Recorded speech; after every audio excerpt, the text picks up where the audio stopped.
दुब्रि गांसोनि दरथिंसेनि होबादि नोंनि लाइमोन सोलेरा रानज्रिङो गोमोरलाङो समायना बारफुनाय बिबारनि समाव नोंनि लाइमोन सोलेरा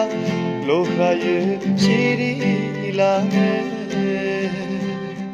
ओइ जोहोलावनो ओइ सिखोलानो ओइ जोहोलावनो ओइ सिखोलानो दुब्रि गांसोनि दरथिंसेनि होबादि नोंनि लाइमोन सोलेरा रानज्रिङो